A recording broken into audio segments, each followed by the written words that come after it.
Hello, my name is Wildstag, and thank you for tuning in to another used book rant. Today, I'm going to be covering this book, One Man's Wilderness. There you go. One Man's Wilderness, subtitled An Alaskan Odyssey, by Sam Keith from the Journals and Photographs of Richard Proenek. It is a book about Richard Proenek, who, after retirement, decided to homestead in Alaska and document every step of the construction of his home.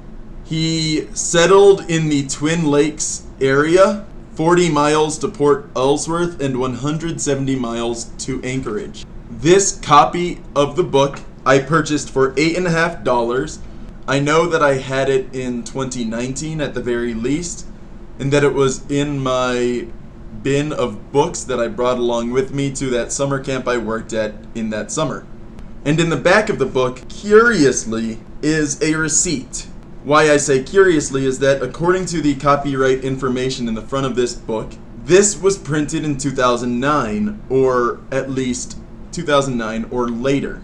However, in the back of this book is a receipt that says The Booksmith in San Francisco, California, time 12:59 p.m., date September 15th, 2001. Now it has a card that was expired well before this book would have come out, which means what I found in this book is a receipt not from this purchase of this book, but rather the purchase of some entirely separate book. I've never kept a receipt for 8 years and then used it as a bookmark, so I don't know how this receipt got in here, but I can say that it is a very unusual find in a book that isn't even new. This edition comes with color photographs of the production of this project. According to the copyright matter, all photographs were by Richard Proenek. So again, I'm not entirely certain how some of these photographs were taken, but these pictures show a man working. If I can find a good picture from the first batch of photos. So for example, in these pictures you can see him at work. Specifically in the bottom one, on the page with two pictures, the caption reads, "With the poles in place, the slots between the pole ends under the eaves need to be filled in. These fillers should be called squirrel frustrators." And on the reverse page, the page with one picture, the caption is, "A man-powered lumber mill ripping from a board. A man-powered lumber mill ripping a board from a log is a workout for the right arm." Specifically, what Richard Proenek starts his construction with is on page 22. It reads, "I examined my heap of gear on the gravel. There were 150 pounds to be backpacked along the connecting stream and the upper shoreline to Spike's cabin. Many times I had gone over in my mind what to take. I knew what was available in the cabin, but didn't want to use any more of Spike's gear or supplies than I had to. I was sure I could pack 2 loads today, but just in case it was only 1. I included in the first trip a 30-06 converted Army Springfield, a box of cartridges, a .357 Magnum pistol with cartridge belt and holster, the pack board, the camera gear, 8mm movie and 35mm reflex, cartons of film, the foodstuffs, oatmeal, powdered milk, flour, salt, pepper, sugar, honey, rice, onions, baking soda, dehydrated potatoes, dried fruit, a few tins of butter, half a slab of bacon, and a jar of Mary Ellsworth's ageless sourdough starter." The second pile consisted of binoculars, spotting scope, tripod, a double-bitted axe, fishing gear, a sleeping bag, packages of seeds, a field guide to western birds, my 10-inch pack, and the clothing. More bulk than weight. The third pile held the hand tools such as wood augers, files, chisels, draw knife, saws, saw set, honing stone, vise grips, screwdrivers, adze, plumb, bob and line, string level, square, chalk, chalk line, and carpenter pencils. A galvanized pail containing such things as masking tapes, nails, sheet metal screws, haywire, clothesline, needles and thread, wooden matches, a magnifying glass, and various repair items. A bag of plaster of Paris, and some oakum. Over the last 2 piles, I spread the tarp and weighted its edges with boulders. Then I shouldered the first load, buckled on the .357, slung up the rifle, and went off, swishing through the buckbrush with the enthusiasm of a Boy Scout setting on his first hike. Using these supplies and occasionally more equipment drops from his friend, Richard Proenick constructed a cabin with as much of an analog procedure as he could. He didn't use machines, he couldn't really bring in machines, and he was doing everything by hand. His is the kind of endeavor that you almost picture in your head when you think of a mountain man, a manly man in that sense. And it's a really fun one to read. He was a birder, he was a hunter, he was a Renaissance man in all the ways that are necessary for homesteading.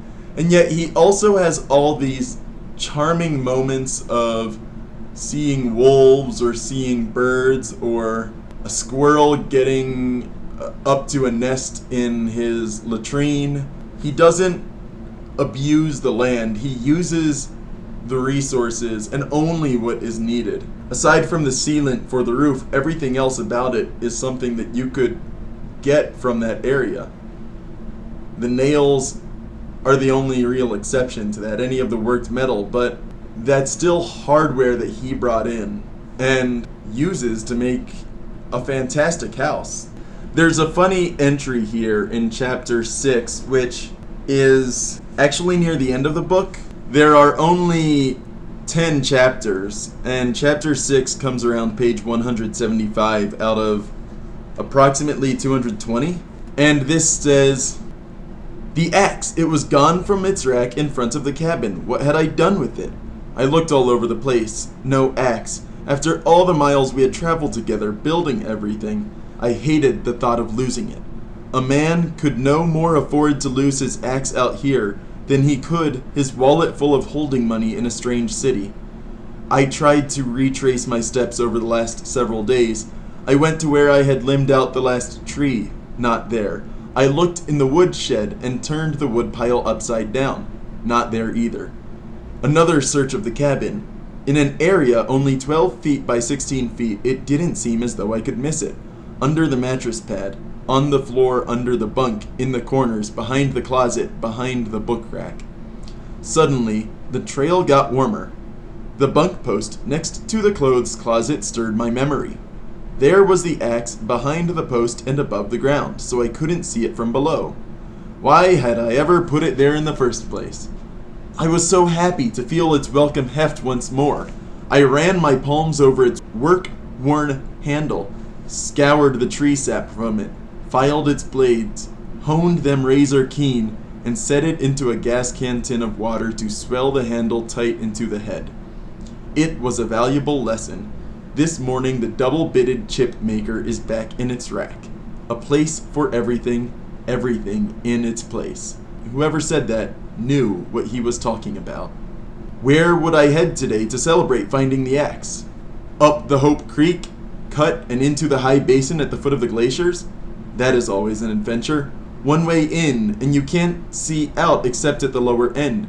It makes me think of the mountain hideout of the Hole in the Wall gang. You go up across the rock slides where the little pikas squeak and leave their piles of grasses and wild pea vines to cure in the sun.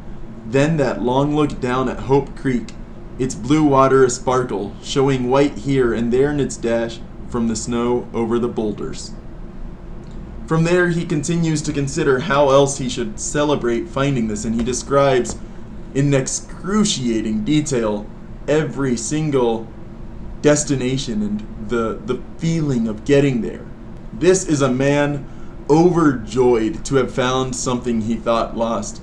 You can get all that easily from the passage I read, but it carries over through multiple pages. And that's part of what makes the book so amazing, is that It's just a journal. This is a man's man, and yet despite all that, he is in touch with his feelings, his emotions, his thoughts, his needs.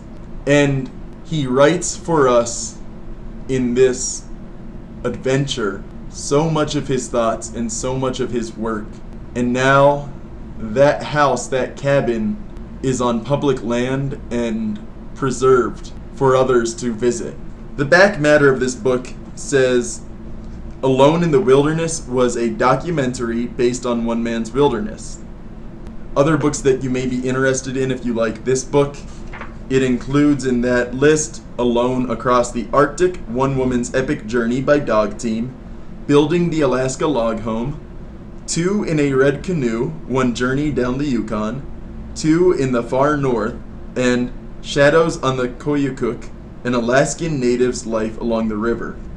It is not a list that I have personally checked out, but, you know, if those books are being suggested right alongside of this book, it would be worth it to look for them. So, they're on my reading list, or rather, they're on my finding list.